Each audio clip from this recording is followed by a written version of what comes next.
So we need to get the facts straight. How does this virus work? How does it transmit? Where does it want to go? And let's protect ourselves. I'm Dr. Peter Lin. I'm a family physician in Toronto, Canada. The coronavirus is a family of viruses that can cause as mild things as just a common cold, all the way up to SARS or MERS. These are these bad pneumonias that we're talking about. And basically what these viruses are, they look like a tennis ball with all these spikes sticking out of it. And depending on the type of spike, it allows that virus to attach to certain places. So some viruses, they have the spike that attaches to your nose. So basically you just get a common cold. But the SARS virus and this new virus that we're talking about has the spike that allows it to attach to the cells in your lung. And when it attaches there, it puts in information to make photocopies of itself. So it uses our equipment to make more viruses. I'm declaring a public health emergency of international concern over the global outbreak of novel coronavirus. Most of the coronaviruses live in animals. In this particular case, it was from Wuhan. There was a fish market where they were selling live animals. And the thought is that the virus was in a live animal, then it crossed into a human. But then what we found was that people were getting sick in terms of healthcare workers, in terms of family members that were looking after them, which now meant that the virus can pass from human to another human. Just like all viruses, it needs to reach a target, which is your lung. And it has to get there with your help. It has no feet and no wings. So therefore it needs us to move it there. So that's why we keep saying, don't hang around sneezy people because you're gonna breathe it in, and don't touch your face because that's how the virus is gonna get in. The masks are helpful, but they're not necessary because they're leaky. The ones that you and I buy basically have pockets here, so therefore the virus can get in. What the masks really do is they stop us from touching our face. If you're sick, we tend to mask you, so therefore you're not spewing out the viruses to other people sitting around you.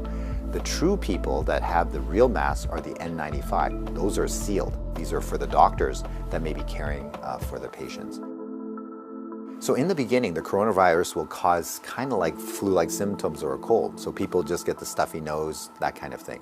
But you'll understand that as soon as that virus starts manufacturing in your lung cells, they're producing all these copies of the virus, all of a sudden now you kill the lung cells. So now you can't exchange oxygen. And that's why one of the early symptoms is people get very short of breath and they tend to have a difficult time breathing, and that's why they end up in hospital. So currently, unfortunately, we don't have a direct treatment for the coronavirus. So we don't have a medication that can kill it off. And so it's really supportive. So in other words, the patient can't breathe, we give them oxygen, help them to breathe. They can't drink, so therefore we give them fluids to support them.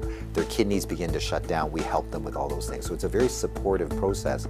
This is a new virus that we've never seen before. So our immune system, our army, are having a hard time figuring out what to do.